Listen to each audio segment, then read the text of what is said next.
So, uh, are you ready to walk on the wild side? Ooh, I like where this is going. But like without actually leaving your living room. Okay, even better. All right, so today we're diving deep into the world of Bengal cats. Yes, these gorgeous mini leopards. Yeah, if you're thinking about getting one, already have one, or maybe just can't get enough of those mesmerizing patterns, you're in the right place. They really are fascinating. And there's just so much more to them than those stunning looks. Okay, so I have to ask, where on earth did these cats come from? Right, like they look like they just walked straight out of the jungle. Exactly. Well, it's a pretty wild story, actually. It all goes back to the 1960s with a woman named Jean Mill in California. Okay. She was completely captivated by Asian leopard cats, like their beauty, their wildness. And one day, a domestic cat, she had ended up mating with one. Wait, so the first Bengal was like an accident? Yeah, pretty much. And that totally unexpected breeding sparked an idea in Jean Mill.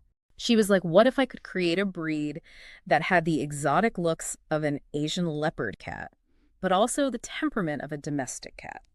Oh, wow. And that was the beginning of the Bengal breed as we know it. I see. So those early Bengals, I mean, they must have been a handful. Oh, yeah. How did she even, like, begin to tame those wild instincts? Well, it was a long process, for sure. It took several generations of carefully breeding Bengals with domestic cats to get the temperament we see today, Right. especially the F1s and F2s. Yeah. They were much closer to their wild ancestors. Yeah, like in both looks and personality. Exactly. That's so interesting. I've heard that males in those early generations were often infertile. Is that true? Yeah, that's right. It has to do with the difference in chromosome numbers between Asian leopard cats and domestic cats. Oh, wow. Yeah, it made breeding those early generations even more challenging. So creating the Bengal braid was not a walk in the park. Not at all. But, Mm. it was worth it. I mean, those coats are just breathtaking. Those rosettes, the shimmer. It's like having a tiny leopard lounging on your sofa. I know, and the variety is astounding. You've got brown, silver, snow marble. There's even a glitter gene that makes some Bengals sparkle in the sunlight. A glitter gene. Okay, now that's something I bet our listener wants to know more about. Right. So what is that?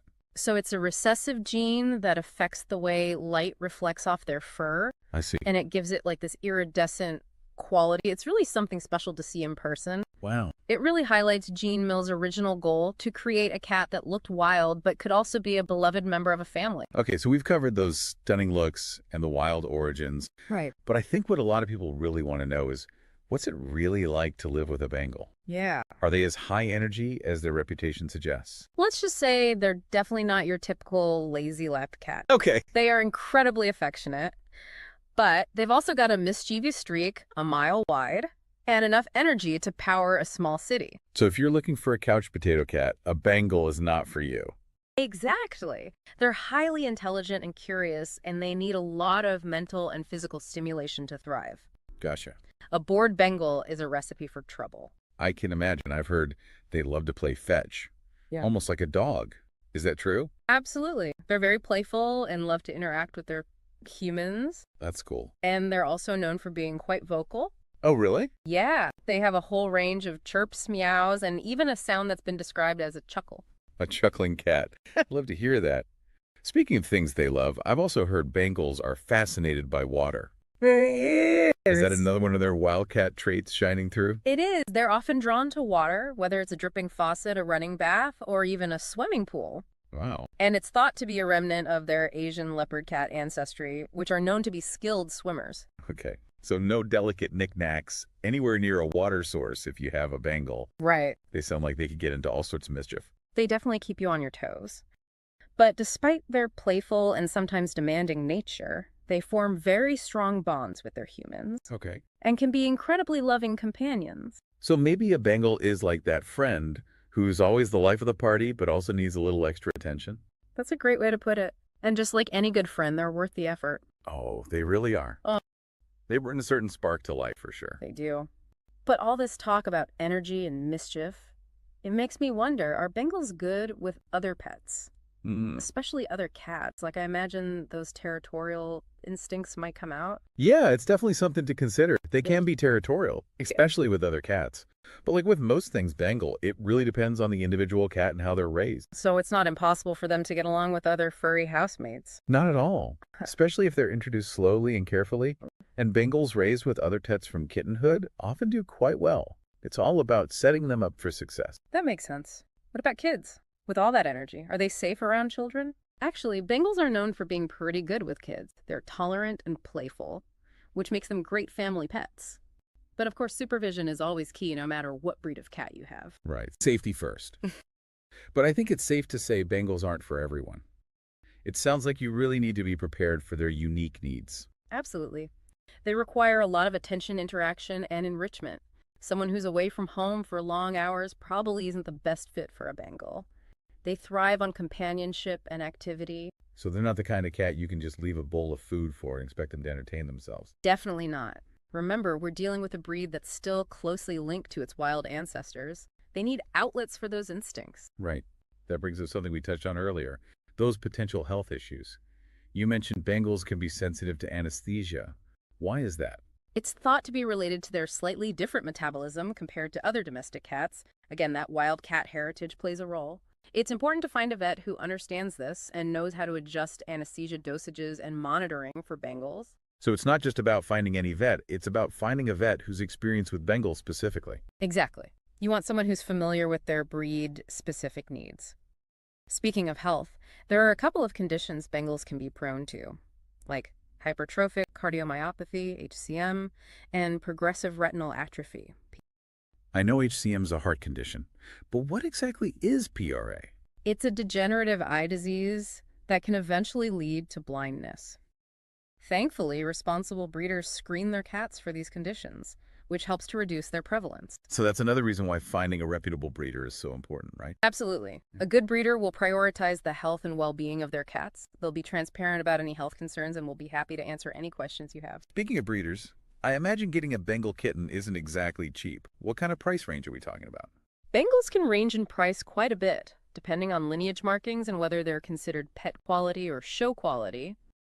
Those with those perfect rosettes and vibrant colors that you see in competitions are going to be at the higher end of the spectrum. So if you're looking for a Bengal that could win Best in Show, be prepared to shell out some serious cash. That's right. But remember, there are other options if you're not set on a purebred. Adoption is always a wonderful choice. You might be surprised to find Bengals or Bengal mixes at shelters looking for their forever homes. That's a great point. There are so many deserving cats out there waiting for a loving family. Mhm. But let's say you've done your research, you've found a reputable breeder or a rescue organization, and you're ready to welcome a Bengal into your life.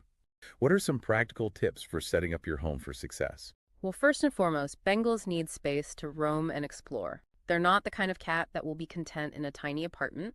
They need room to climb, play, and burn off energy. So those vertical spaces are really important.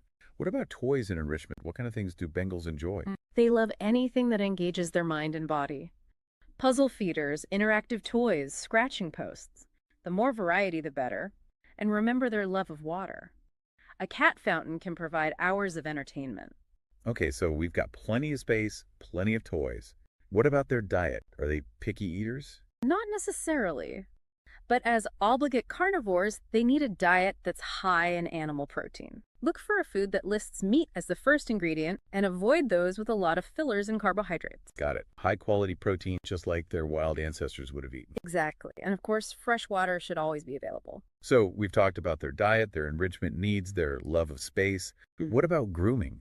Those gorgeous coats don't just magically stay pristine, do they? Luckily, Bengals have a short, dense coat that's relatively low maintenance. They don't require a ton of brushing, but a weekly groom will help keep their coat looking shiny and healthy, and will also help you bond with your cat.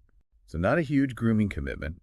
But what about bathing? Right. We've talked about how much they love water, so are baths a regular thing? Not really. Most Bengals don't need to be bathed very often. They're pretty good at keeping themselves clean.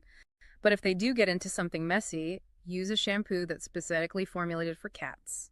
And be prepared for some splashing. Okay, so grooming is pretty straightforward. But what about training? I know some people are surprised to hear that you can actually train Bengals. Is that really possible? It is. They're incredibly intelligent cats and are very food motivated, which makes training a lot easier. You can teach them to walk on a leash, play fetch, come when called, and even learn tricks. Wait, you're saying I could teach a Bengal to shake paws?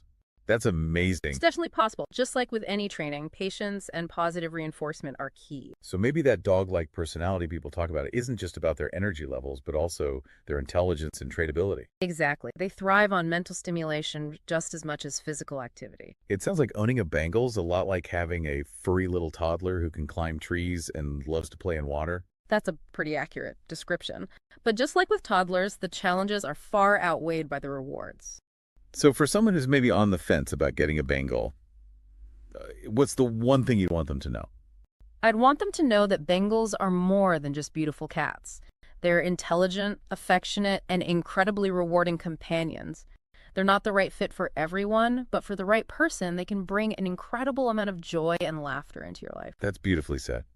So do your research, be prepared for a lot of energy and mischief, and get ready for a truly unique and rewarding experience. So, as we've been talking, I can't help but think about, those listening who already share their lives with a Bengal. Yeah. What advice would you give to those folks, especially if they're dealing with some of those, shall we say, spirited traits we've been discussing? That's a great question. I think the most important thing to remember is that each Bengal is an individual, just like people. Right. There's no magic formula. So ditch the one-size-fits-all approach to Bengal ownership. Exactly. It's about observation, patience, and building a relationship with your cat. Okay. Figure out what they love, what challenges them, what makes them feel safe. So kind of like being a detective for your cat's happiness. I love that analogy. It's about paying attention to those subtle cues, and don't be afraid to experiment. Maybe your Bengal loves puzzle feeders but couldn't care less about a fancy cat tree. Makes sense. Mhm. We've talked a lot about the challenges, but let's not forget about the amazing rewards of having a Bengal in your life. Absolutely. They're more than just pets, They're family, they're companions, and they bring a unique kind of joy to your world. I've heard people describe them as being like little bundles of wild energy wrapped in a luxurious, sparkly coat. That's a perfect way to put it.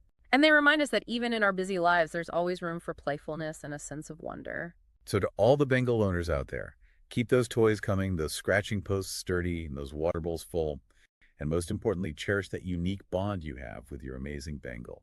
And if you're ever feeling overwhelmed, just remember there's a whole community of Bengal lovers out there who understand exactly what you're going through. That's true. You're not alone.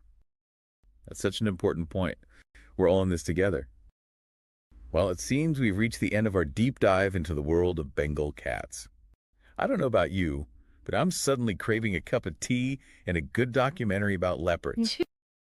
It's been such a pleasure exploring these fascinating felines with you and our listeners. Until next time, keep learning, keep exploring, and as always, keep diving deep.